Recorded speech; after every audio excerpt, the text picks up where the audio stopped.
नमस्कार, बने रहिए बादल एक्सप्रेस के साथ। और आज हम बात कर रहे हैं बहुजन समाज पार्टी के नवनियुक्त प्रदेश अध्यक्ष जियालाल लहरवार जी से, जिनका कार्यकाल किस प्रकार का रहा है, शुरुआत से कैसे शुरुआत की है उन्होंने, और आज प्रदेश अध्यक्ष तक उनका सफर कैसा रहा है। इस पर तमाम बातें चर्चाओं के साथ जुड़े रही हमारे साथ।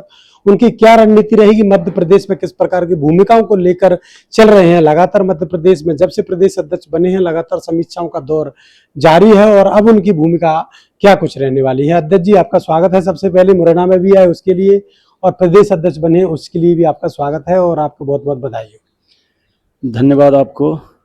और सबसे पहले हम आपके चैनल को भी धन्यवाद देना चाहते हैं, जो आप गरीब मजदूर मजबूरों की आवाज़ उठाते हैं, इसके लिए आपको बहुत बहुत धन्यवाद। और हम एक ज़मीनी कार्यकर्ता हैं, माननीय बहन जी के सिपाही हैं। पार्टी से कब से जुड़े हो आप? मैं ये पूछना चाह रहा हूँ कि आप कब से शुरुआत हुई आपकी, किस सन से आपने किस किस पद पर काम किया है? हम बहुजन समाज पार्टी में जो B1 जो काम करता था बहुजन समाज पार्टी के लिए, तो एक हमारे टीचर थे जो सन 2000 के आसपास हमारे पास आते थे और हमें गांव-गांव कैडर पढ़ाने के लिए हमें साथ में लेकर जाते थे। तो हम लगभग 2000 के समथिंग बहुजन मूवमेंट से जुड़े हैं। लेकिन बहुजन समाज पार्टी में हमारा आने का कोई उस समय इरादा नहीं था, क्योंकि हम अपना मार्केट में अपनी छोटी मोटी दुकान चलाकर अपना परिवार चलाते थे। लेकिन बहुजन समाज पार्टी के लिए वो मार साहब के साथ में हम कैडर पढ़ाने गांव-गांव जाते थे। लेकिन उसी कड़ी में सन 2003 में मध्य प्रदेश में एक बड़ी घटना हुई, पार्टी को बड़ा नुकसान हुआ। कुछ स्वार्थी बड़े लीडर पार्टी को नुकसान करके पार्टी को छोड़कर भागे। तो पूरे मध्य प्रदेश में उस समय विषम परिस्थिति में पार्टी जो है चली गई, और सारे स्वार्थी लीडर पार्टी को छोड़कर भागने लगे। तो हमें लगा, चूँकि हम वाम साहब से B1 से तैयार हुए व्यक्ति हैं, हम बहुजन समाज पार्टी को अपनी माँ मानते हैं, कि बहुजन समाज पार्टी हमारी माँ है, हमारा सब कुछ है। तो जब हमें लगा कि आज बहुजन समाज पार्टी जो है हमारा ये घर है, ये मकान हमारा आज गिर रहा है, ढह रहा है, तो आज इस मकान को हमारी आवश्यकता है, सहारे की आवश्यकता है। तो हम मार्केट में भी जो हमारी दुकान थी टेलर की, उसको हम बेच बाच करके, और जब सारे लोग भाग रहे थे बहुजन समाज पार्टी को इधर छोड़ के, 90% लोग भाग रहे थे, उस समय फिर हम बहुजन समाज पार्टी में 2003 से आए, और आ करके उस समय हमने सेक्टर अध्यक्ष का हमें पद मिला पार्टी में काम करने के लिए। और हमारे साथ में एक सेक्टर प्रभारी इनामुल्लाह पठान हमारे साथ में कंधे से कंधा मिलाकर चले। तो हमने बैरसिया में जो हमारा सेक्टर था उसमें हमने बहुत अच्छा काम किया। और 2003 में जब माननीय बहन जी ने प्रदेश के महासचिव इजहार पठान को बैरसिया से चुनाव मैदान में उतारा, तो उनके लिए हमने रात और दिन प्रचार किया, काम किया, जिनको 8500 वोट बैरसिया के जनता ने उनको दिया। हम 2003 के बाद सेक्टर अध्यक्ष से लेकर सेक्टर अध्यक्ष, विधानसभा महासचिव, विधानसभा प्रभारी, जिला महासचिव, जिला प्रभारी और जोन प्रभारी, मुख्य जोन प्रभारी, प्रदेश प्रभारी, और आज माननीय बहन जी ने हमें 20 जुलाई को एक बड़ी जिम्मेवारी के साथ, बड़े भरोसे के साथ माननीय बहन जी ने हमें मध्य प्रदेश की प्रदेश अध्यक्ष की जिम्मेवारी सौंपी है। तो मैं आपके चैनल के माध्यम से माननीय बहन जी का बहुत बहुत आभार व्यक्त करता हूं, माननीय बहन जी के चरण स्पर्श करता हूं कि उन्होंने एक छोटे से कार्यकर्ता को, जमीनी कार्यकर्ता को काम और निष्ठा ईमानदारी के आधार पर हमें इधर सम्मान के साथ पूरे प्रदेश में काम करने का अवसर प्रदान किया। माननीय बहन जी को बहुत बहुत आभार। अब आगे की क्या रणनीति है? अब लगातार क्षेत्र में, और आपने कल भी तमाम बातें ऐसी कही थी, जो कि जमीन पर बसपा को तैयार करने का काम है, किस प्रकार से इसको स्ट्रगल कर पाओगे, किस प्रकार से इसको तैयार कर पाओगे? लोगों के हौसले भी टूटे हुए हैं कहीं न कहीं, क्योंकि रिजल्ट नहीं आता तब तक उस जो टीचर पढ़ाने वाला कितना भी अच्छा हो, रिजल्ट नहीं आता तब तक उस टीचर का कोई ज़्यादा मायने नहीं रखता। जो 2018 के बाद मध्य प्रदेश में बसपा को खासकर गिरावट आई है। मध्य प्रदेश हमेशा बसपा में 1-2 सीट, 4 सीट, 5 सीट, 11-11 सीट तक लाई है। लेकिन अब बसपा के पास कुछ नहीं है मध्य प्रदेश में, आपको ज़ीरो मिला है। क्या कुछ करने की कोशिश करोगे? किस प्रकार से रणनीति को तैयार करोगे? ये आपकी बात सही है कि मध्य प्रदेश में हमें विधायक जीरो हैं, लेकिन बहुजन समाज पार्टी के साथ गरीब वर्कर लाखों की संख्या में आज मध्य प्रदेश में हैं और हम उन्हीं गरीब जो हमारे वर्कर हैं, जो बहुजन समाज पार्टी की रीढ़ है, बहुजन समाज पार्टी की जान है, हम उन्हीं कार्यकर्ताओं को कैडर के माध्यम से निकाल करके उन्हीं के माध्यम से हम इधर काम बढ़ाएंगे और साथ में हम पिछड़ा वर्ग के साथियों को कैडर करके पिछड़ा वर्ग के साथियों को हम बहुजन समाज पार्टी में लाकर भाईचारा बनाकर और भाईचारे की इधर बात करके हम मध्य प्रदेश में रिजल्ट लाने का काम करेंगे। और हमें उम्मीद है कि बीजेपी कांग्रेस की जो दोगली नीति है, उन नीतियों से परेशान आज पिछड़ा वर्ग भी है, मुस्लिम भी है और अनुसूचित जाति के लोग भी हैं, जनजाति के लोग भी हैं। सारे लोग परेशान हैं, लेकिन सारे लोग विकल्प खोज रहे हैं। सबको पता है बीजेपी कांग्रेस एक ही पार्टी है, चाहे कांग्रेस को वोट दे दो तो कांग्रेस वाले बीजेपी में जाके सरकार बना लेते हैं, ये सारे लोग जानते हैं। तो दुखी सब हैं, सब विकल्प देख रहे हैं। तो हम इस बार सभी को साथ में लेकर के भाईचारा बना करके मध्य प्रदेश में विकल्प बनने का हम प्रयास कर रहे हैं और हमें पूर्ण विश्वास है, क्योंकि बहुजन समाज पार्टी एक जिसकी कथनी करनी में अंतर नहीं है, हम पूर्ण विश्वास है कि समाज बहुजन समाज पार्टी के साथ खड़ा होगा और बीजेपी कांग्रेस को इतने वर्षों से बीजेपी कांग्रेस ने जो गरीब मजदूर मजबूरों का शोषण किया है, तो जो गरीब मजदूर मजबूर जो हैं, ये बीजेपी कांग्रेस को जवाब देने का 2028 में काम करेंगे, ये हमें पूर्ण विश्वास है। मैं भी लंबे समय से देख रहा हूँ, मध्य प्रदेश हो चाहे राजस्थान, छत्तीसगढ़, कोई भी राज्य हो, चाहे 7-8 राज्य जिनमें मैं काम कर रहा हूँ लगातार, जो हिंदी भाषी राज्य उनमें अपन जाते हैं हर जगह। लेकिन जो पिछड़ा वर्ग का हो चाहे समान वर्ग का हो, व्यक्ति नेता तो बनता है पार्टी से, बट वो जनता को साथ लेकर नहीं आता, उसके साथ लोग नहीं जुड़ पाते, केवल वो चुनाव लड़ने तक सीमित रहता है, पार्टी से नहीं जुड़ पाता, अपने आप से जुड़ता है।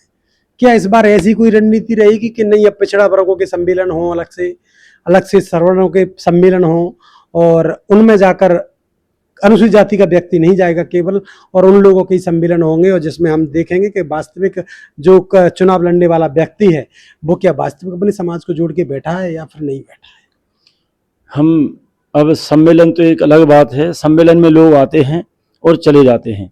हम इस बार जो हमारे साथ पिछड़ा वर्ग के साथी लगे हुए हैं, उनके माध्यम से भाईचारा बनाने के लिए पिछड़ा वर्ग के हम इधर कैडर कैंप करेंगे और जिलेवार करेंगे, और अगर हमें ज़रूरत पड़ी तो हम विधानसभा वार भी पिछड़ा वर्ग के कैडर करेंगे। हमारे सभी साथी इसके लिए तैयार हैं, पिछड़ा वर्ग के साथी भी तैयार हैं, वो भी चाहते हैं, वो भी बीजेपी कांग्रेस से सारे लोग दुखी हैं, वो भी चाहते हैं कि बहुजन समाज पार्टी इधर जीत करके आए। तो पिछड़ा वर्ग के साथी आज हमारे साथ में हैं और हम प्रयास करेंगे कि हमारे जो मिशनरी वर्कर हैं, जो पिछड़ा वर्ग के भी कई मिशनरी वर्कर मध्य प्रदेश में आज हमारे साथ हैं, वो हमारे कंधे से कंधा मिलाकर चलना चाहते हैं, लेकिन उनको प्लान अभी तक नहीं मिला। तो हमने प्रयास किया है कि उनके माध्यम से चाहे 100 लोग बैठें, चाहे 200 लोग बैठें, 500 बैठें, हम पिछड़ा वर्ग के हमारे मिशनरी साथियों के साथ उनकी जातियों के समाज के लोगों को बिठाकर कैडर कैंप करके, हम मान्यवर कांसीराम साहब जो कैडर पढ़ाते थे, तो हम कैडर कैंप के माध्यम से समाज को तैयार करने का काम करेंगे, जिसमें चाहे पिछड़ा वर्ग हो, मुस्लिम हो, जो भी जाति हो, क्योंकि सम्मेलन करने से व्यक्ति हवा में आता है, हवा में चला जाता है, उसको मिशन मूवमेंट पार्टी की कोई विचारधारा उसको पता नहीं चलती है। इसलिए हम प्रयास करेंगे कि कैडर के माध्यम से हम थोड़ा सा समय जरूर हमें लगेगा, कैडर के माध्यम से हम मध्य प्रदेश में भाईचारा बनाकर और बहुजन समाज पार्टी को चाहे कुछ भी हमें कितनी ही मेहनत करना पड़े, रात और दिन चलना पड़े, हम बहुजन समाज पार्टी को इधर पे रिजल्ट देने का काम करेंगे। माननीय बहन जी ने जिस भरोसे से हमें इधर लगाया है, माननीय की बहन जी के भरोसे पर हम खरा उतरने का पूरा प्रयास करेंगे। अनुसूचित जाति के लोग, अनुसूचित जनजाति के लोग हों, पिछड़ा वर्ग के लोग हों, सरकारों की तमाम योजना है उनमें उलझे पड़े हैं। वो कहीं ना कहीं आपसे जुड़ेंगे जरूर, लेकिन फिर वोट का टाइम आएगा तो फिर से कहीं लाडली बहना के 1500 रुपये मिल रहे हैं, सिलेंडर वाली योजना, ऐसी ऐसी योजनाएं, किसान समृद्धि योजना, जिनके माध्यम से खासकर जो गरीब तबका है, खासकर जो बसपा का वोटर हुआ करता था, वो आदमी पूरी तरह से इस समय गुमराह है। अब उसको लाने के लिए किस प्रकार की मेहनत कैडर तैयार किया है, किस प्रकार से लाओगे? हम समाज में जाकर जो कैडर हम बताएंगे, उस कैडर में हम ये भी ऐड करेंगे कि आज हमारी माताओं बहनों के लिए अगर सरकार 1500 रुपये दे रही है, तो क्या हमने 1500 रुपये लेने के लिए सरकार को वोट दिया था? अगर 1500 रुपये, जिन लोगों ने 1500 रुपये लेने के लिए वोट दिया था, तो पर वो ठीक है। और जो अगर ये बोलते हैं कि हमें 1500 रुपये नहीं, हमारे बच्चों को एक नौकरी मिल जाए, एक रोजगार मिल जाए, और अगर हमारे बच्चे को रोजगार मिल जाएगा, नौकरी मिल जाएगी, तो इस 1500 की जरूरत, हमें भीख मांगने की जरूरत नहीं पड़ेगी। उस तारीख का इंतजार करना नहीं पड़ेगा कि 10 तारीख को आएंगे कि 15 तारीख को आएंगे 1500 रुपये।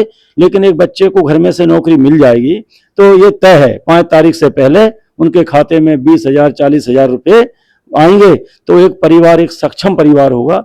तो हम बताने का प्रयास करेंगे कैडर के माध्यम से, ये 1500 रुपये आपको देते हैं, लेकिन उसके बदले में आपके बच्चे का भविष्य ने छीन लिया है, नौकरी छीन ली है, रोजगार छीन लिया है, महंगाई आपके ऊपर लगा दी है। 1500 रुपये आपको देते हैं, जो 300 का सिलेंडर था आपसे 1000 में भरवा लिया, तो वो पैसा आपसे वापस ले लिया। तो ये हम बताने का प्रयास करेंगे। और अभी हमें समय है, माननीय बहन जी ने हमें समय पे इधर जिम्मेवारी सौंपी है, हम प्रयास करेंगे, विधानसभा बार भी जाएंगे, सेक्टर बार जाएंगे और समाज को तैयार करने का हम काम करेंगे, ये हमारी जिम्मेवारी है। मध्य प्रदेश के लोगों को क्या कुछ कहना चाहोगे? अभी नए बन के आए हो, किस प्रकार से अपील करोगे? मध्य प्रदेश के हमारे सभी छोटे बड़े, हमारे सारे कार्यकर्ता, क्योंकि कार्यकर्ता तो कभी छोटा होता नहीं है, पदाधिकारी ही छोटे होते हैं, छोटे बड़े होते हैं। हमारा बहुजन समाज पार्टी का जितने कार्यकर्ता हैं वो सब बड़े कार्यकर्ता हैं हमारे लिए।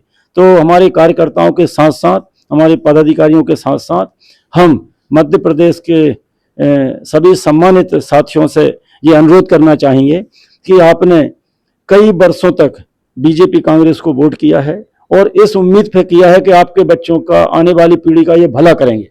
लेकिन बीजेपी कांग्रेस दोनों पार्टियों ने मिलकर मध्य प्रदेश और देश के अंदर शिक्षा का प्राइवेटीकरण किया, जिससे आपके बच्चों का भला हो सकता था। बाबा साहब अम्बेडकर ने कहा, शिक्षा शेरनी का दूध है, जो जितना पिएगा उतना दहाड़ेगा। तो बाबा साहब अम्बेडकर के जो सपना था कि ये गरीब समाज, ये मध्य प्रदेश और देश के लोग पढ़ें, पढ़ लिख कर तैयार होकर कुछ बने, तो शिक्षा से ही विकास होता। और उसी शिक्षा को बीजेपी कांग्रेस ने आपस में समझौता करके, बीजेपी कांग्रेस ने मध्य प्रदेश और देश के अंदर शिक्षा का प्राइवेटीकरण कर दिया। और शिक्षा का प्राइवेटीकरण करने से आज शिक्षा 2 प्रकार की चल रही है, एक गरीबों की शिक्षा है, एक अमीरों की शिक्षा है।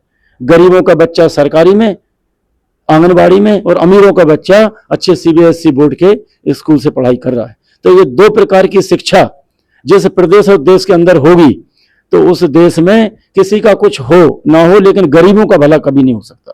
इसलिए हमारे पास में लगा हुआ देश नेपाल है।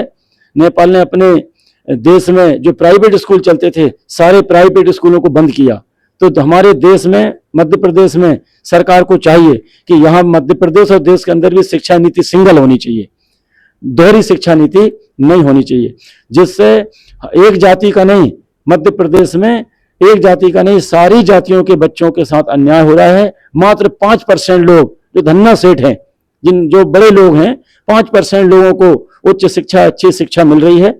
95% हमारे मध्य प्रदेश के साथियों के बच्चों का भविष्य सरकार बीजेपी कांग्रेस की वजह से अंधकार में चला गया। और वो शिक्षा रूपी शेरनी का दूध बीजेपी कांग्रेस ने शिक्षा का प्राइवेटीकरण करके छीन लिया है।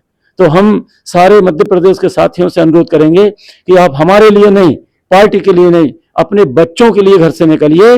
और बीजेपी कांग्रेस ने जो दोगली नीति अपनाते हुए शिक्षा का प्राइवेटीकरण किया, तो आप अपने खुद के बच्चों के भले के लिए आप घर से निकलिए और बहुजन समाज पार्टी के लिए थोड़ा थोड़ा संघर्ष करिए। बहुजन समाज पार्टी को आप मध्य प्रदेश में जिता कर लाइए, तो ये बीजेपी कांग्रेस की जो दोगली नीति है, इनसे आप बच जाएंगे, आपके बच्चों का भला हो सकता है।